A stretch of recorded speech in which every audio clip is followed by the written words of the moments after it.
Welcome to the Hacker Files, a podcast about how to keep your family safe in cyberspace. My name is Anita Khan. And I'm Ken Campbell.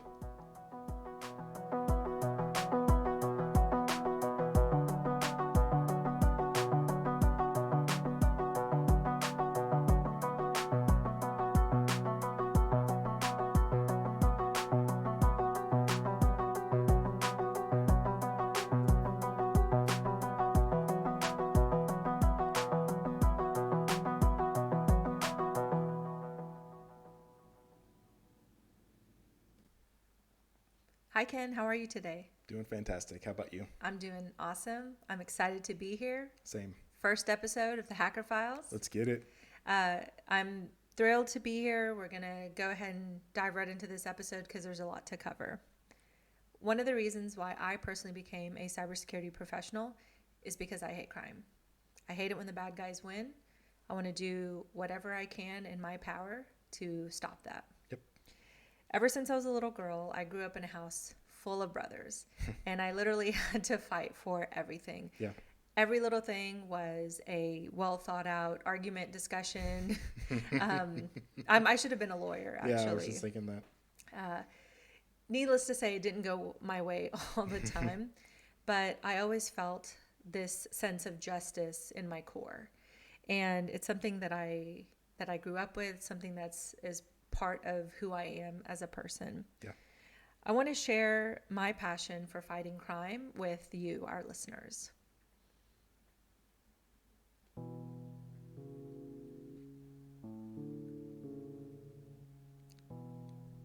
TikTok has always been a hot topic in our government, and I feel like they're on the precipice of creating legislation around applications like this. Today's episode is going to cover the why behind TikTok is unsafe.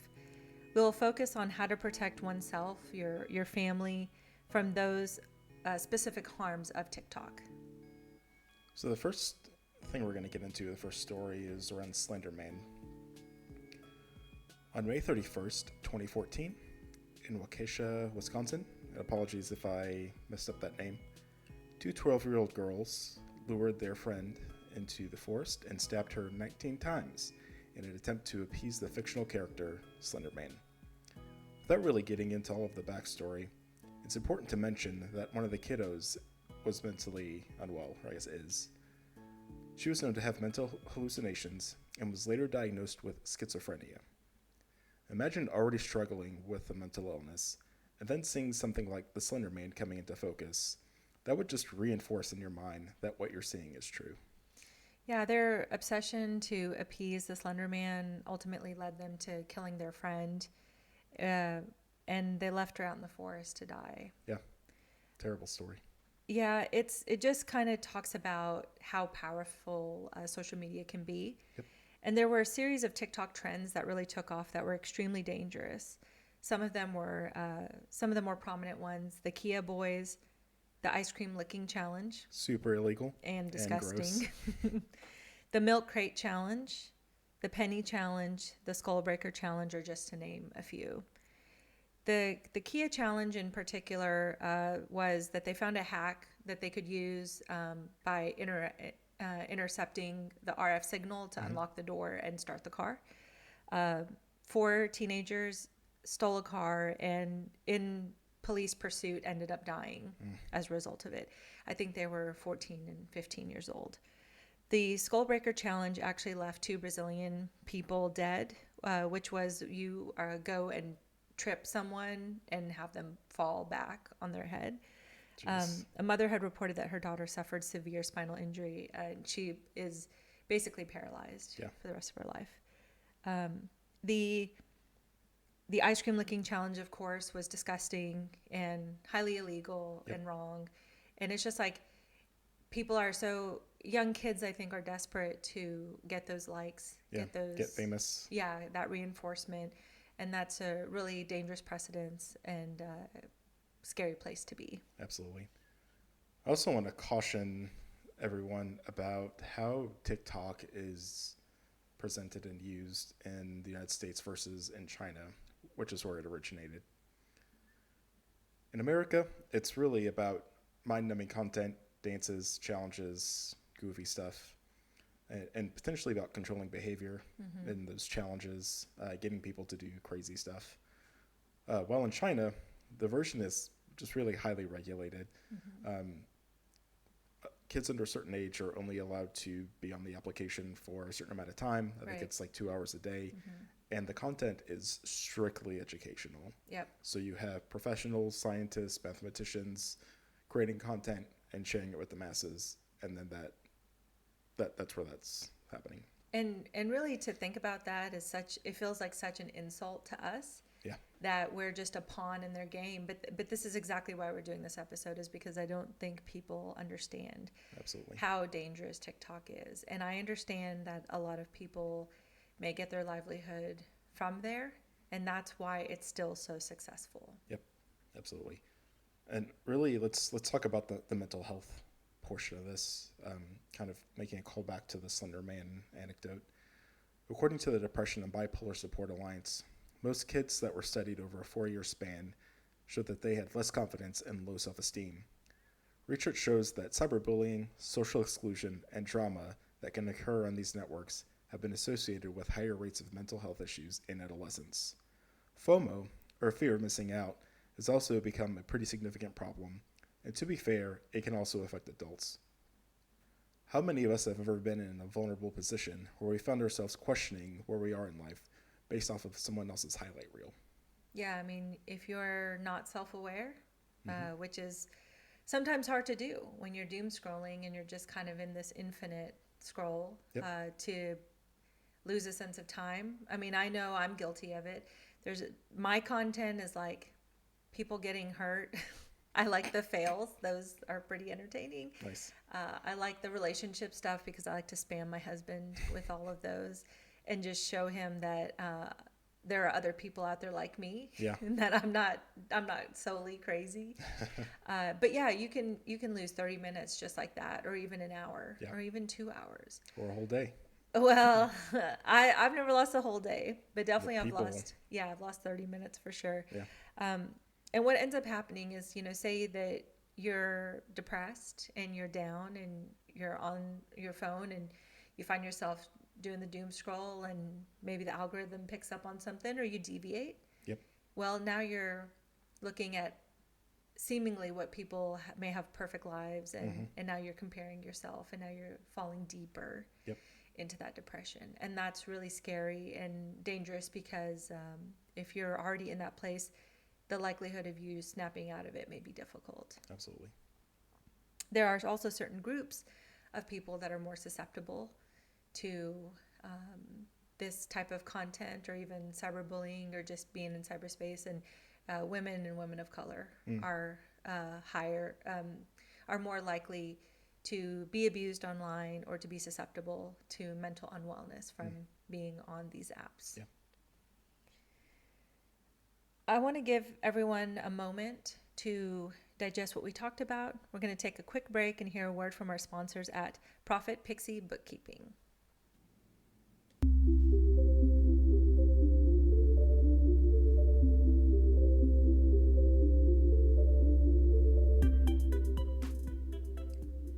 Unleash the magic of numbers with Profit Pixie's bookkeeping services.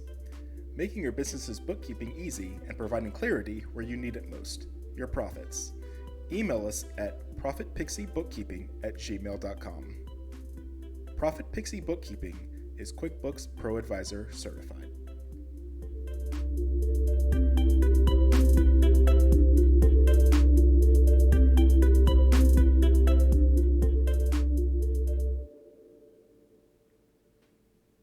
All right, so let's get into more or less how China is stealing our data and using it against us. As part of the terms in the EULA, if you will, the The terms end and user conditions, license agreement. absolutely, of the app itself. Anytime you agree to those, you should really, prior to agreeing to them, just skim them. It's 30, 40 pages, but just kind of skim through it. We actually met with an attorney about this, and what he said was basically that these EULAs are not meant to be read. Yeah. And there's a lot of legalese and jargon in there that regular people are not meant to understand. Uh, and there's a reason for that. Absolutely. So just remember that if it's too good to be true, it probably is. There's probably something in there that that basically gives them ownership to you or access to In some you. form or fashion. Yeah. Absolutely. So in this case, by accepting the EULA, we're giving TikTok the ability to access devices that are on the network that you're connected to. So if you're on your home network, they're accessing all of your computers, your TVs, anything that's we call IoT or Internet of Things, your Alexa devices, your Google Assistants, all of that. It's getting access to those and gathering data. And just think about, real quick, if you do have one of those home devices like an Alexa, Google Nest, or whatever, all of the questions that you ever ask it or commands, it's going to have access to all of that. So if you're running on a schedule or there's some kind of routine, they're going to know that as well. Absolutely. Kind of getting into the facial recognition, you're on camera when you're using TikTok, or if you're posting at least. And that creates a profile of what you look like, your surroundings, all of that. Yep. And it's putting it into a database for use at a later time. Right. And most importantly here with facial recognition, and especially with the proliferation of AI, as as technology evolves and all this capabilities evolve too, I want to just briefly touch on the Face app. If you remember that from maybe 2017? 5 or 6 years ago. It was really popular for a short time. It was actually created by a Russian person, and they were leveraging it to basically collect facial recognition information. Yep. And this was that app that aged you. Everyone was doing it. Celebrities were doing it. I mean, it was such a rampant trend, and it expanded so quickly. But what that does is it's giving Russia your profile, your name, your account information, and then they put that in their database. So if you ever do enter into their country, they can leverage with their CCTV that facial recognition software because they've already got that compiled of you. And as we saw with Brittany Griner, you remember her situation? She was supposedly caught with drugs, with weed, like a really small amount. I think it was something. It's a vape pen, I think. Yeah, exactly. It was the vape. And they held her. They held her for 8 months. And that is what they do, is they want to leverage U.S. American citizens to be traded for other people, other Political Russians. gain. Exactly. Yeah, absolutely. And we're basically giving them full access to us. And anytime we travel there or nearby, they've got a microscope on us. Yep. One thing that I don't want to get too deeply into is intellectual property theft. Yeah. Something you can go out and Google is Operation 1,000 Trades, I think is what it's called. And it's the concerted effort by the Chinese government to steal information, property from U.S. companies to Schools. then technologies, all that, to then in turn take those items and create their own version, Right. and undercut the market. Yep. That not only does that steal from our GDPR and our profitability, it impacts people's jobs Sure. and the overall economy of the United States. And a lot of what we're going to talk about in the next few minutes is, the United States is considered a superpower. So is China. China's main goal is to become the superpower. Right. They want to be number one, everybody else two or lower. Yep. So by using apps like TikTok that are partially owned in some way by the Chinese government, and giving them access via this EULA that they have, giving them access to our networks, they're able to eventually map out most of the United States Right. networks. Exactly. And, are you taking your mobile device with TikTok to your job? Right. Well, then they're getting access to all those devices. Are you taking it to a police station? Well, they're getting access to all those devices. And we know it's actively listening because Absolutely. built into the EULA is access to your microphone, camera, whenever they want. Yep. That's how you get those random surprising advertisements. Yeah. It's Facebook ads. Yeah, it's because of that. Absolutely. So, we could really go on and on. Really, at the end of the day, what it comes down to is we're given this free application that's being used to kind of make us a little more brain dead. Mm-hmm. And on the back end, it's really taking advantage of the permissions that we're giving it. Right. And in pretty much every case, like no one's reading this lengthy document that has a bunch of legalese in it. We're really giving them carte blanche access to the internet over in the United States. Yeah, I think there's, friends will ask me, why do they care about my data? I don't care. I don't have anything. But when everybody thinks like that, Yeah. and now you're tangentially connected, then that basically builds and creates a map for our adversaries. And we want to limit everything. In fact, I don't even think that you can use Google Maps in China. I think that they have restrictions. So we're giving them free access to what our landscape looks like, Yep. what our infrastructure, our cellular, our technological infrastructure looks like.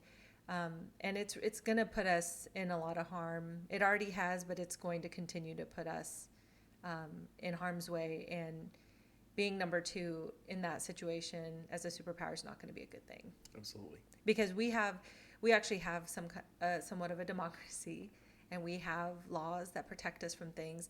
But over there, they don't. Yep. It's basically It's a dictatorship. Dictator. Thank you. Yep. Yeah. For sure.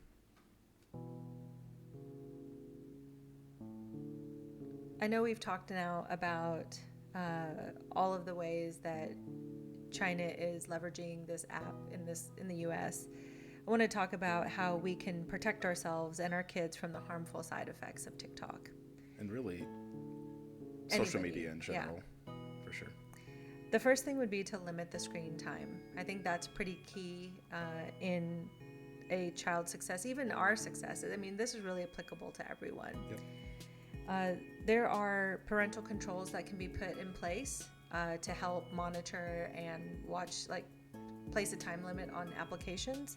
There's a myriad of third-party apps that you can look into that can help restrict their phone usage. I also can't stress enough about burner phones. I don't know where they picked this up, but anymore now a burner phone is inexpensive and you can find them everywhere. You can get them at Walmart for $40. Yep. And whether your kid has one or not, others around them do.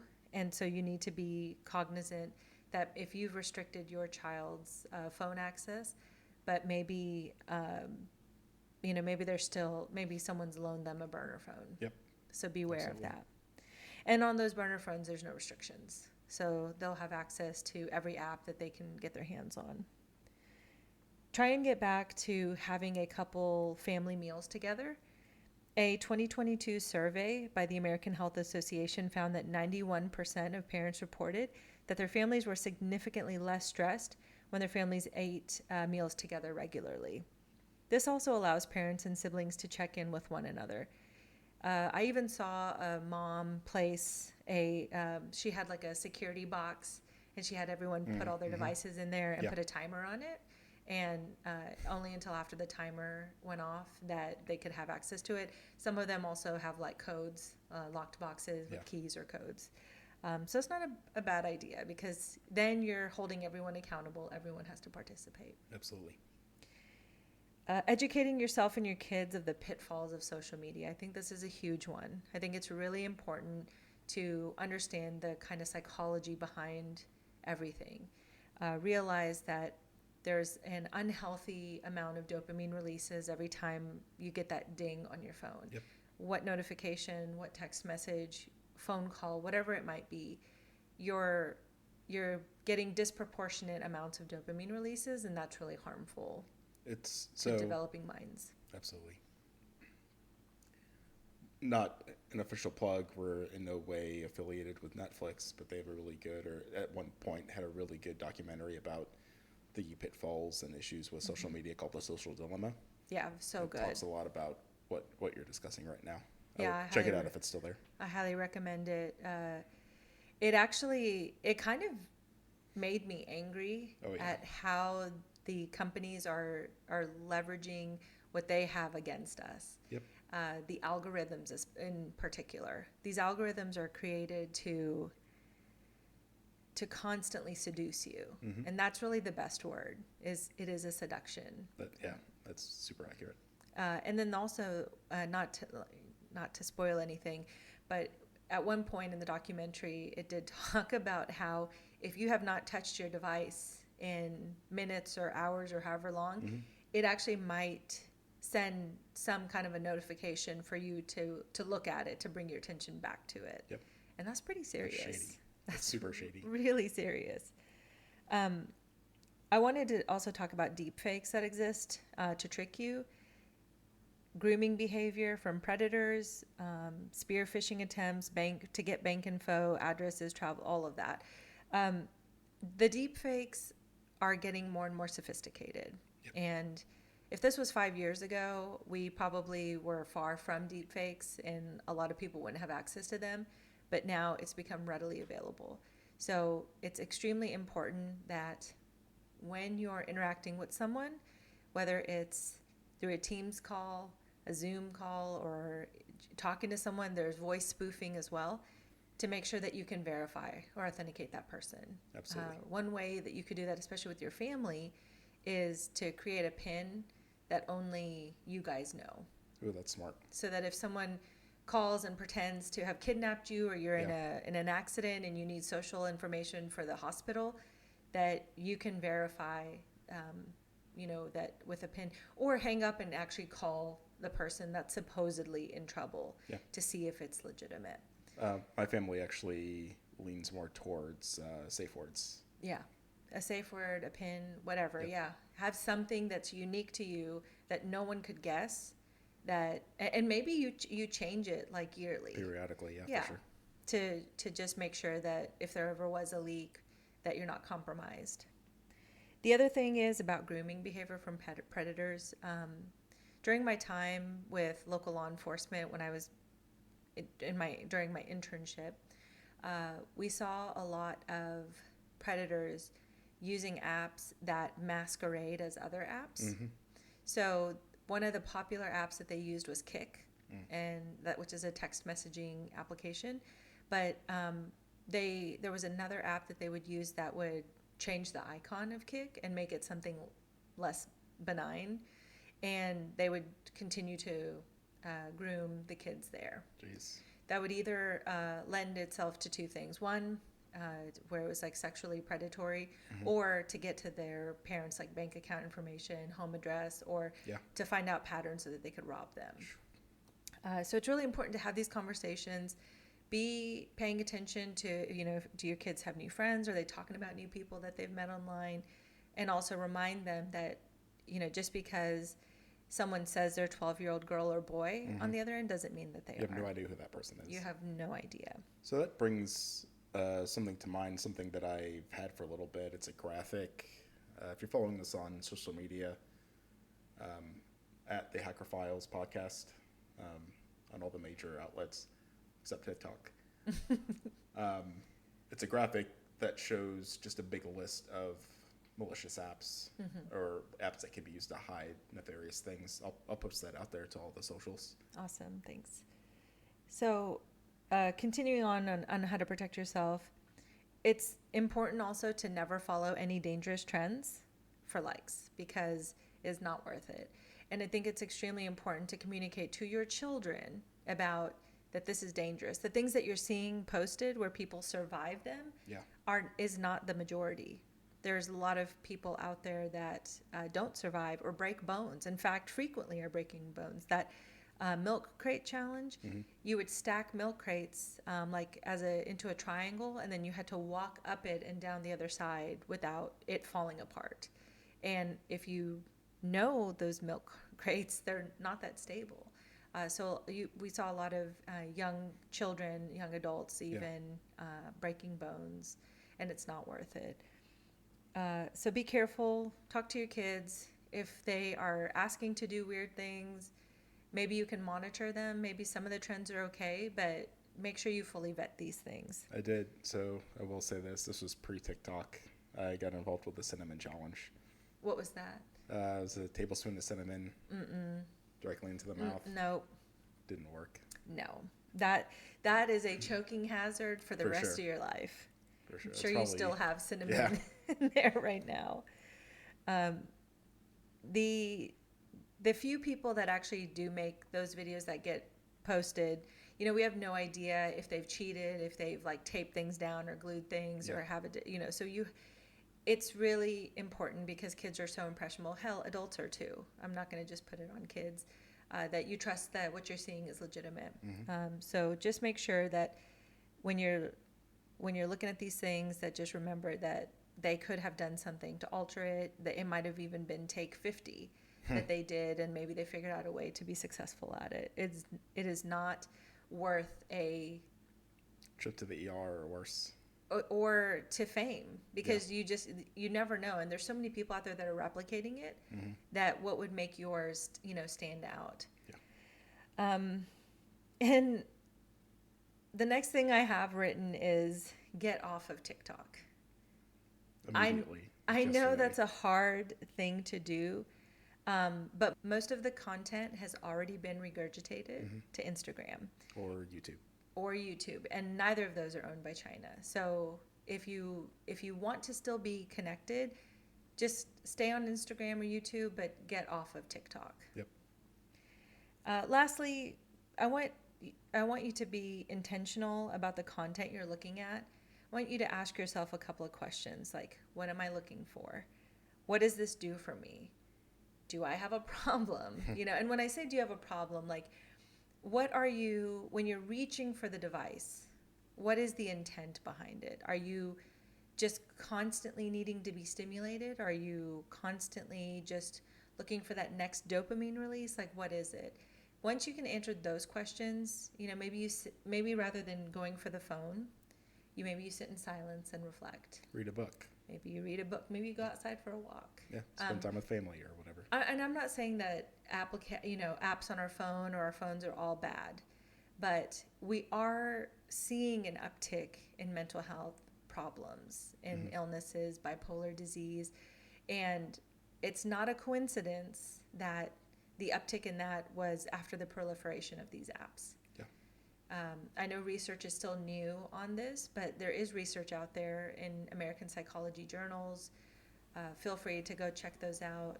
But I want you to just be cognizant of understanding the why behind, you know, needing to look at the apps.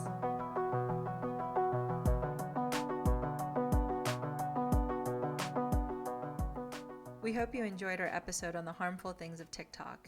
And we hope you join us next time when we talk about how to identify when a predator could be after your child and ways to protect them. I am Anita Kahn. And I'm Ken Campbell. I want to say a huge thank you to Ellis Connor Bunn for providing the music. Check out his SoundCloud at C55DE and to our sponsors at Profit Pixie Bookkeeping. Remember, the internet can be a dark place. It is critical to ascertain knowledge to illuminate the path to safety.